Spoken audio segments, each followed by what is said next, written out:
Are you gonna join us? She's got to go to the store. I know. Hey, I got it My on. floor's empty. I got cookies. You want cookies? Our cupboards are bare. Got it. Trust me. Candy. Don't look over there. Sorry. I've even eaten all of Josh's. Well, I mean, you gave me, Yeah, You gave yeah, it and to I've shared a little you, with you her. gave it to me. I didn't steal it. But now I know who keeps taking my gum. No, Pat Grinder. oh, Pat might be, yeah.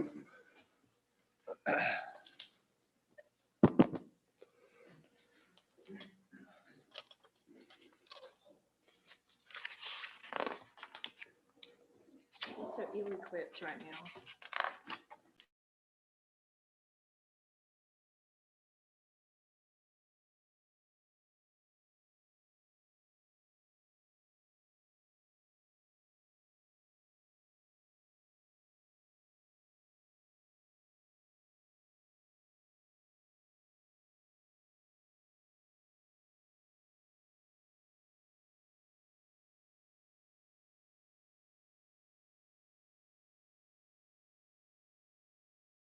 We'll call to order the special meeting, City of Navasota, Council Chambers on the 19th January, 5:30 PM.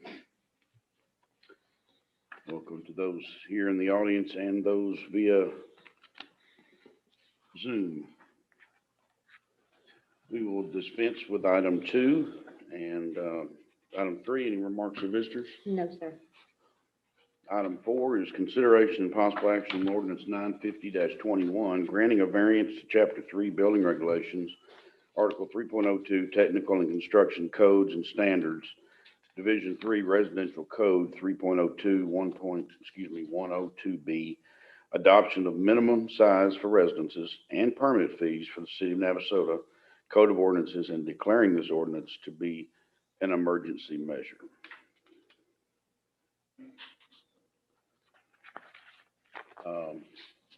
Lupe, you want to give just a quick little summary of what has been brought before us? Lucy, it said 2 participants. Do you need to let somebody else in, or? No, it's us and the person. Okay, I just Yeah. want to make sure. Okay, thank you. Mr. Mayor, City Council, good evening.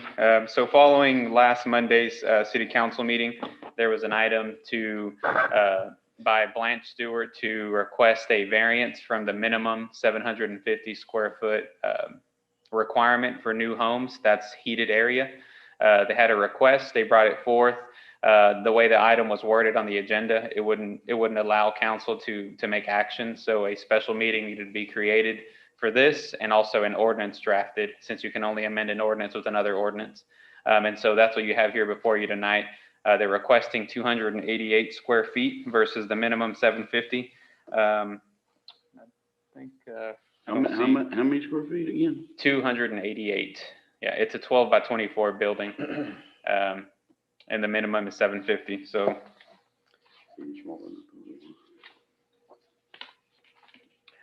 We did work with legal, and they did draft the ordinance that you see attached in your packet, and it does provide some, or it outlines the directions that we received as far as putting not necessarily a time or a deadline on it, but there is some language in there that essentially stops the use if the property is ever transferred to another owner or another person, and then if it's ever stopped being used as a residential dwelling. So if it's abandoned for whatever reason, then that stops it from being able to be used as a home. Revert back to the ordinance. Yeah. Oh, okay. Well, no, there was quite a bit of discussion, and some on the idea of options other than this.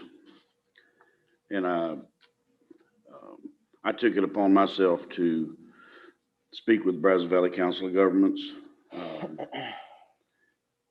They have a program that would provide not only rental assistance, but other assistance to folks in his situation.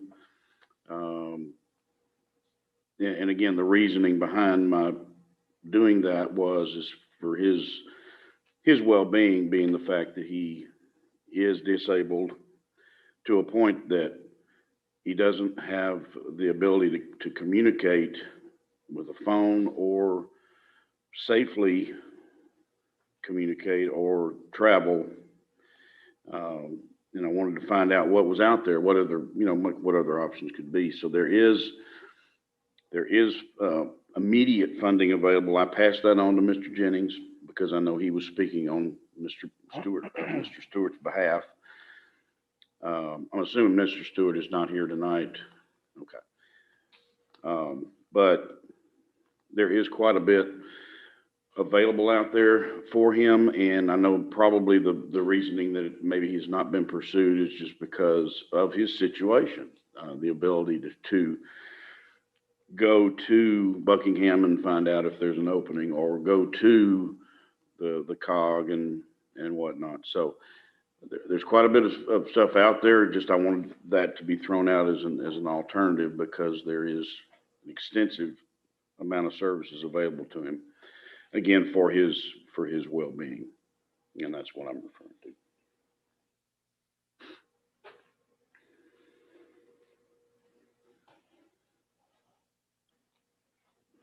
And just from my standpoint, as far as I would hate to see us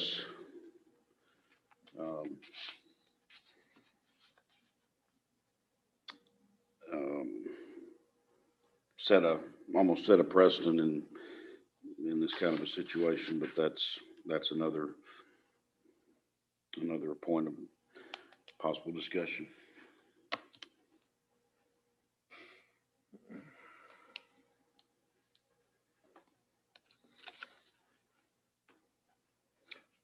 I know Mr. Jennings talked about setting up something because of the delinquent taxes and whatnot. Was anything done on that or set up, or I know we can't. Well, there's no one here that I'm aware of tonight. Mr. Stewart is not here, and Mr. Jennings, who was his representative that Monday night, is not here. So I don't know that we have anyone here that can speak. They can answer those questions. That can speak for him. So I know it was discussed that Mr. Jennings said that Mr. Stewart would agree to paying the taxes back, but there was no detail as far as how that would happen. Yeah, and I understand the amount is about 17,000. Yeah, I am concerned about this situation specifically, and just like you, reached out to a few folks, and apparently there is the ability for folks that do not have a cell phone to be able to get a cell phone. And I sent that information to Mr. Jennings. Also searched out businesses that would be able to do the surgery to remove his cataracts, and found a nonprofit in Houston. As long as he met the qualifications, we had to get a letter from the hospital. I worked on that, got that letter today from our local hospital, and submitted it to Mr. Jennings. I don't want to set a precedent, but this guy's in a real bind at the moment, and we have an ordinance that has the ability to end this new potential ordinance if the taxes don't get paid, and if he's unable to maintain a cognition level to be able to live in a house. So I am supportive of being supportive of our residents that find themselves in a place where there may be no other options, whether that be a short period of time or an extenuating period of time, or a longer period of time. So this hurts my heart to see that we're having to make this decision.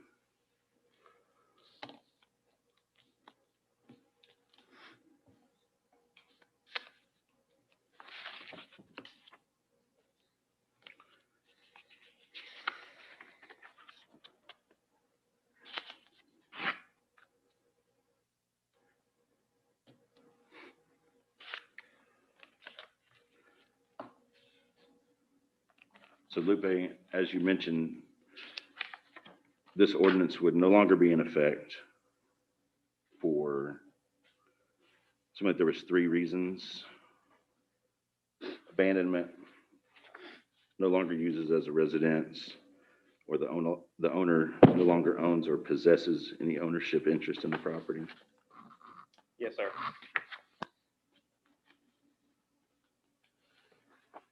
But nowhere does it address paying the back taxes and how that would be handled. Well, if he doesn't pay the back taxes, then he no longer maintains ownership. No, he still maintains ownership until they put it on the courthouse steps. Well, true, but I mean, that time would be sooner than later. They don't get in any hurry to put them in, you know. Do what now? Saul said she could speak if you were on their behalf. You are authorized to speak for Mr. Stewart?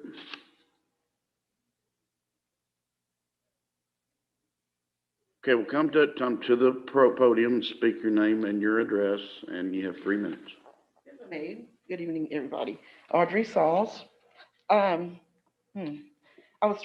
have to do this thing decent and in order, and I was waiting to see Mr. Jennings and them. And after they didn't, that's why I wasn't gonna say anything, but now that they're not here.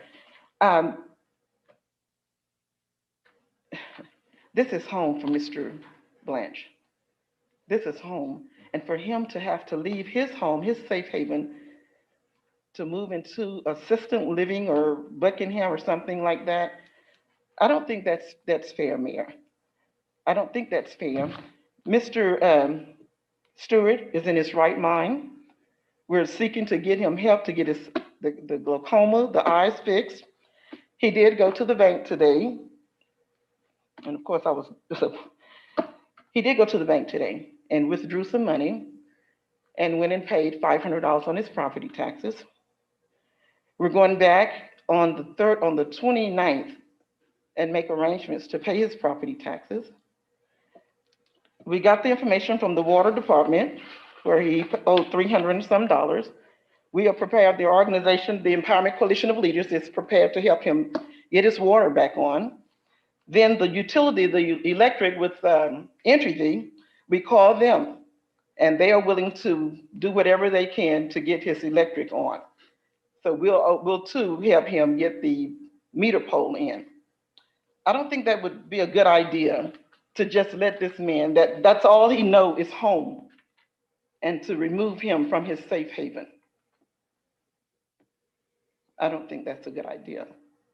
And we will do everything within our power through the organization and through all the other partners that has contacted me, and we'll do whatever we have to do to help him. I went to the health department so we can get a care provider to come in every day to help him. And if they can't provide it, I have 6 workers. I have 6 people that helps me in their organization that will make sure that he has 2 good hot meals a day. That make sure that the house and everything is clean. He gets